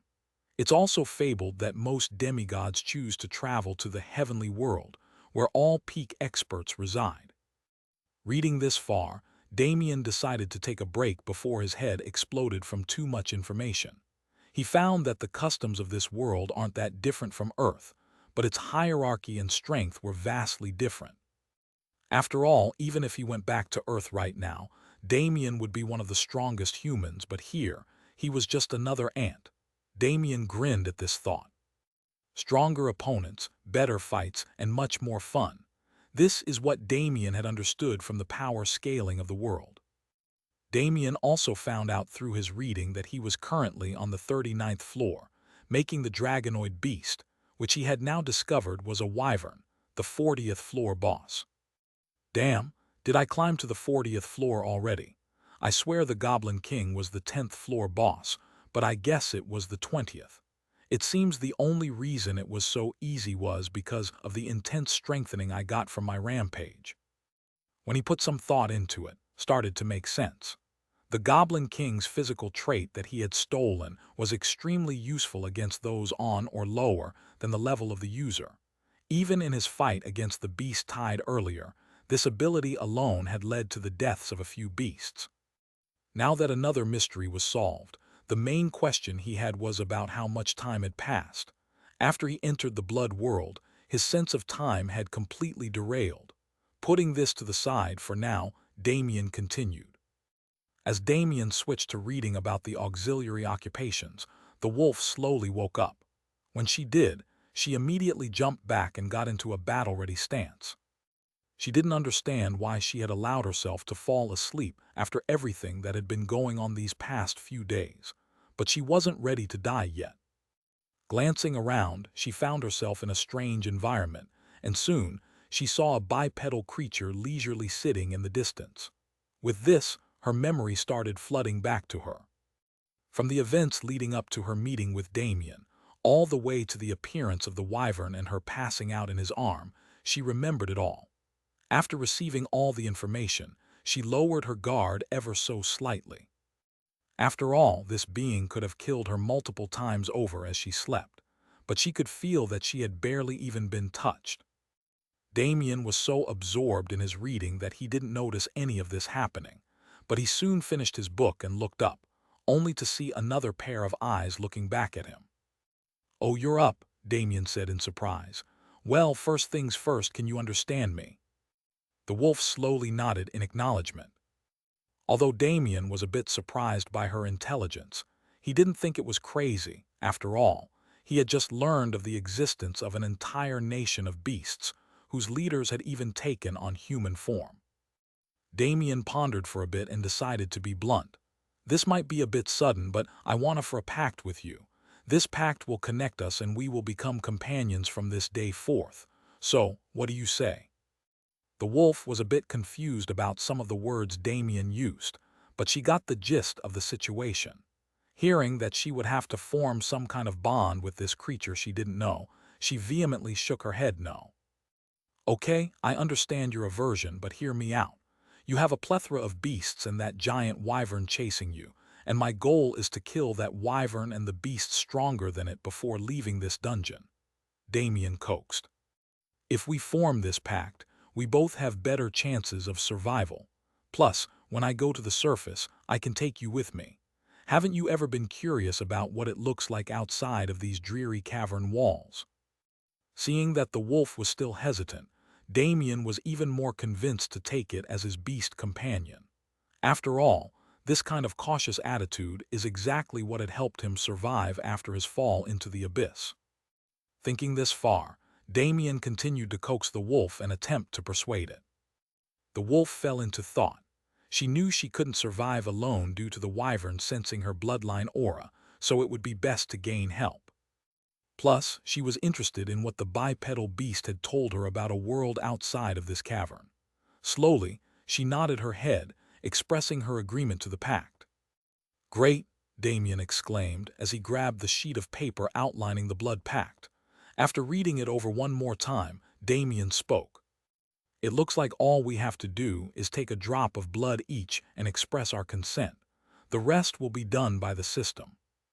As they both did as he said, a system message popped up in front of Damien's eyes. Congratulations, you have formed a pact with an unnamed level 40 fallen wolf. As the first individual from the world Earth to accomplish such a feat, you have been awarded experience. Your legend has been enhanced. Along with this message, Damien felt a wave of foreign emotions. Uncertainty, doubt, curiosity, and most prominent, an intense will to survive. The wolf felt a similar rush of emotions. From Damien, she felt worry, anxiety, determination, and an intense flame that shone with heat surpassing any sun that represented his will to survive. As they shared emotions, Damien smiled. Well, I guess it's time for introductions. My name is Damien Void, and it's a pleasure working with you. The wolf felt a bit dazzled by this smile, but was confused about what to say. Although she couldn't talk yet, she could convey her feelings to Damien through their pact. Feeling her confusion, Damien shook his head in amusement and asked, So, do you want me to name you, or do you want to do it yourself? The wolf's eyes brightened as she nodded, conveying her desire for a name unique to her. Damien smiled once again. Okay then, from this moment forth, you'll be called Zara. Zara wagged her tail, conveying her satisfaction towards her new name as she walked forward and nuzzled up to Damien. Now that she could feel his emotions clearly, she had no reservations towards him. Damien ran his hand through her soft fur as he fell into thought. Well then, I guess it's time for me to have my very first proper training montage. Chapter 20, Elena 1. Earth within an unknown dungeon. A girl with dark blue hair and matching eyes stood before a giant snake-like beast. Her eyes shone with a vicious light as she charged to face it head-on. The snake held the human in contempt. She had come to his lair alone and expected to defeat him. He couldn't help but look down on her. As it opened its mouth, a stream of green gaseous substance poured out, heading straight for the girl. However, she didn't stop her charge. A faint blue hue surrounded her body, and she sped straight into the snake's breath. Before the snake could celebrate its easy victory, however, the girl emerged from the cloud and jumped towards the snake's head.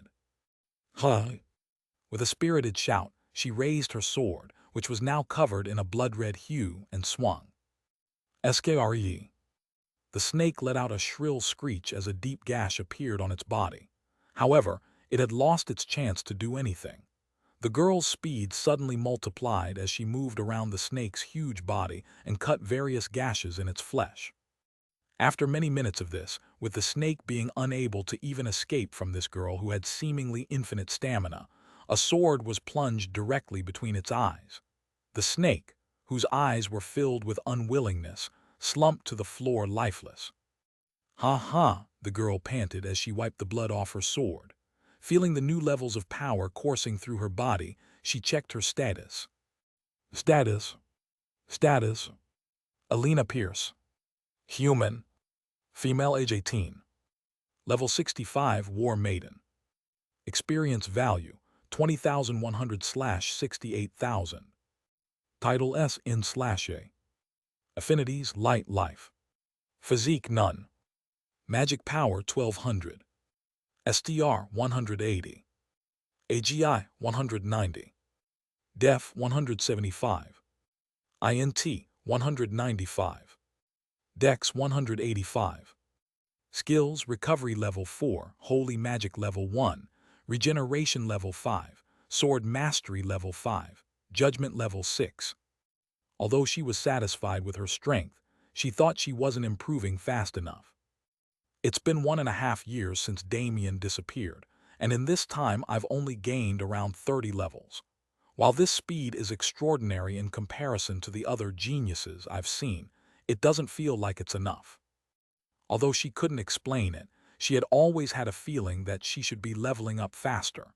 This feeling was similar to the one that told her Damien was alive.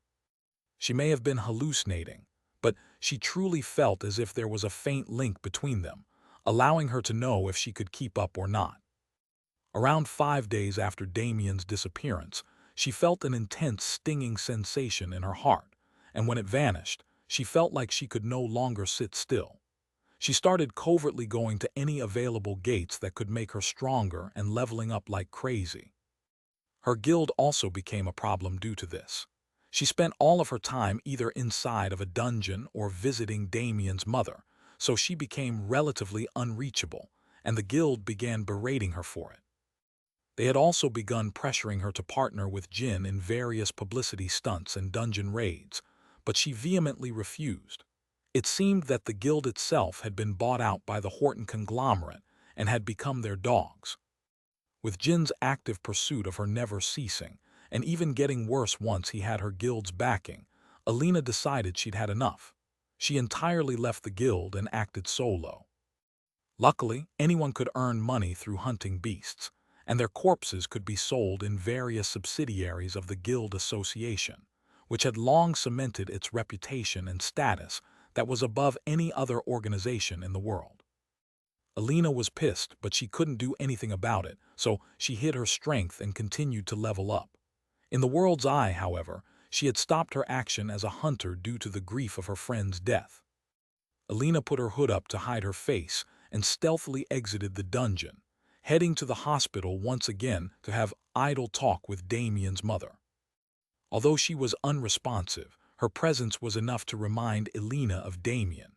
As Alina entered the hospital room that looked just the same as it always did, one of the clerks at the front desk subtly grabbed her phone and made a call. "Yes, sir," she said. "The woman you were talking about has just entered the hospital." On the other side of the line was a relatively handsome man, whose twisted expression completely ruined his face. After ending the call, Jin smashed his phone on the floor. "Damn it, that slut is still over there taking care of that bastard's mom. How does she even get the money for it? HMPH, she's probably selling her body like the horse she is." Jin's expression became more and more menacing as time passed, and his aura began to leak, forcing his assistants and bodyguards to make distance. "Well, it doesn't matter anymore then. If she's already letting others have a taste, it doesn't matter if I get a little forceful. Hee. Yes, she hadn't even leveled up since she left the guild, she'll be easy prey." Jin smiled wickedly and stood up. "All of you, don't follow me. This young master is going to have some fun tonight." Stuck in his delusions of tasting Alina's body, which he had been chasing for the past 1.5 years, Jin failed to notice the ominous air that was revolving around him. Back in the hospital room, Alina was making idle talk to Damien's mother, telling her of the events that were taking place in the world. Stronger gates have been showing up recently, and some are even so strong that only our peak experts can close them. Luckily for me, though, these gates are the ones that help me level up the fastest," Alina said before switching the topic. "Oh, I also heard that the guy with raisin manipulation has become a multimillionaire through reality TV. Isn't it crazy that even a power as stupid as raisin manipulation can make you rich? I guess the world will always love its comedy and stupidity." The Raisin Game, as it was titled, was one of the most popular shows on the internet at the moment. As the threat of gates and monsters started to become more serious, the common populace turned to shows like this to negate their worries. After all, it was a man who had been stuck with the sad fate of having useless powers, but had been creative enough to raise his fame and status until he was at the top. Humans will always love a good underdog story. However, this was only entertainment for the common populace.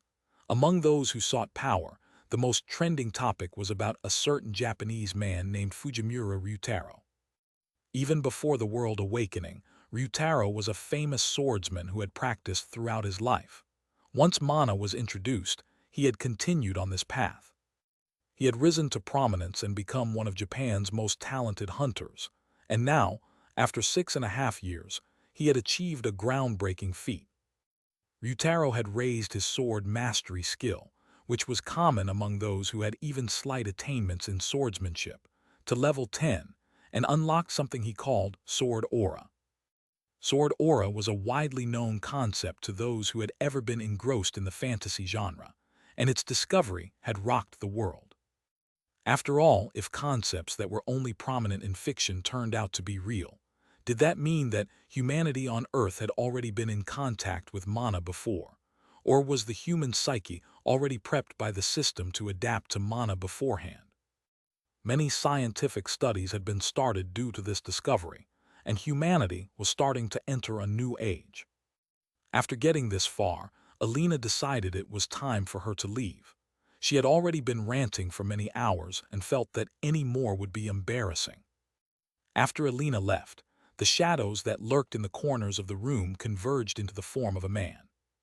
The man, whose features were obscured behind a veil of shadows, had a mystifying presence. It was as if he both existed and didn't exist in reality. He walked up to the bed and stared at Damien's mother for a few long minutes before heaving a sigh. "Claire, I'm sorry you had to end up in this condition. If his birth didn't sap all the mana in your body, you'd be living comfortably, but I know that neither of us would want it that way. Even if I can't be there to watch over him, he's my pride and joy." As he spoke, the man's body began to fade. "Just wait a bit longer. I can feel his presence in a world nearby. I believe he'll return soon and wake you up. As long as that stupid brat listened to the things I taught him when he was young, he'll be fine." Suddenly, a nurse entered the room. "Hello, is anyone there?" She had thought she heard voices through the door, but visiting hours were long passed over. However, when she entered, she saw nothing but a sleeping patient and curtains blowing softly in the wind. The shadowy figure had vanished, as if it never existed in the first place.